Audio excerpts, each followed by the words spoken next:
Smile.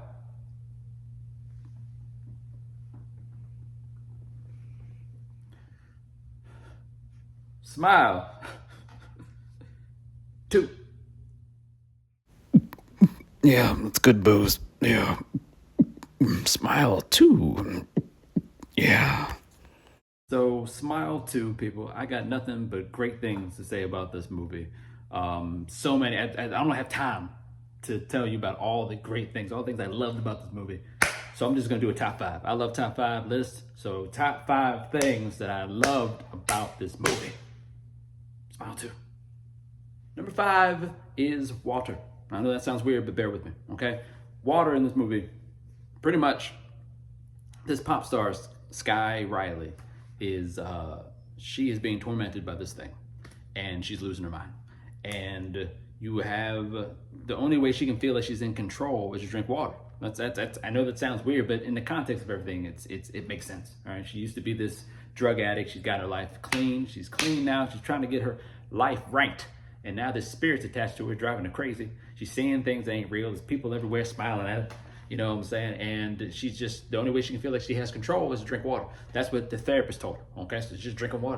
And drinking water, like the sound of the drinking water, the ook, ook, ook, is great. It makes me want water. I think the water type was Voss. Now, had there been like some Aquafina up in there, I don't know, people like, it was more like smart water. Had there been some smart water up in there, they would have made lots of money. I'm trying to tell you, because I wanted water the whole time I was watching this. Water, number five.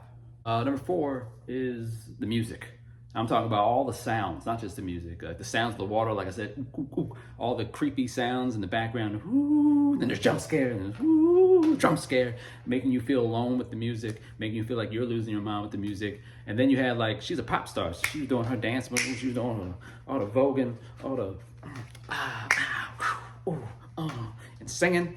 She was doing all that stuff, the music behind it, making you feel like she's a real pop star. And she was, playing the piano 1.2, singing from the heart. The music is great. Number three, her hair. All right, there's three different acts to this movie. In the beginning of the movie, Naomi Scott's hair is immaculate. It's beautiful. And she even makes a comment of her own hair. She's trying something new. Please compliment me. And from the beginning, that's how we feel. Like the hair is its own character, and it represents us. We're feeling great about this movie going into it. And then, like in the second act, where she starts to lose her mind, her hair is kind of like messy. It's messy. She's like pulling it out and stuff like that. It's all over the place. And then the third act, when she's totally lost her mind, there's blood in her hair, and she's just everywhere. There's a huge chunk of her hair missing. That's how we feel at the end of this movie, because we don't know what's going on. All right, everything's just twisting and turning in this movie. What I loved about this smiley entity, whatever you want to call it, it doesn't even have a name. What I loved about it is that it messes with you just to mess with you.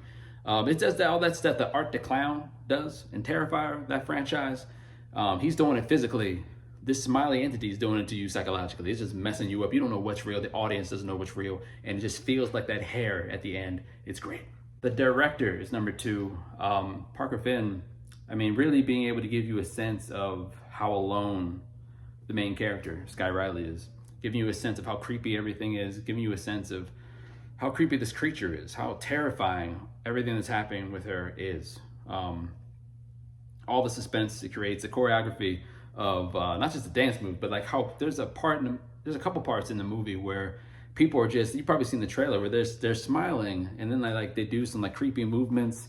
There's a bunch of creepy people doing creepy smiles, doing creepy movements all around Sky Riley, and like all that stuff, it just creeps you out. Like the director did a great job at that. Number one is just Riley Scott, like Oscar.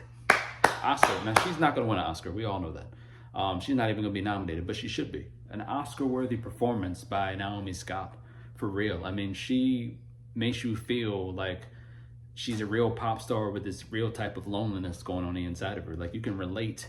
Anyone who's ever been like lonely, which is like all of us, can relate to this. Anyone who's ever felt like they were losing their minds can relate to this. Anyone who has been on a journey of recovery can relate to this. Anyone who's had some mental health struggles can relate to this. Anyone who's been surrounded by people and that still felt alone can relate to this. Like Naomi Scott nailed this whole thing. It's great. Plus all the choreography, like I said, she does all those dance moves. Like everything. Like the look on her face when she's witnessing something that's just horrific. Everything about her performance, yeah, it was fantastic. There's also a part in here where like the monster's not even trying to get her. It's just fans. Just the creepiness of fandom was also displayed in this movie. It was great by the director, great by Naomi Scott to display this. It makes you really, I felt really sorry for not only the character, and I really felt bad for her towards the end, because she didn't deserve any of this. Like any of this, that she's not like she did something horrible that deserved this. It's not like she was being stupid, messed with some type of kooky, spooky box, and all of a sudden she's attached to by this demon. None of that stuff. It just kind of happened to her. You know what I'm saying?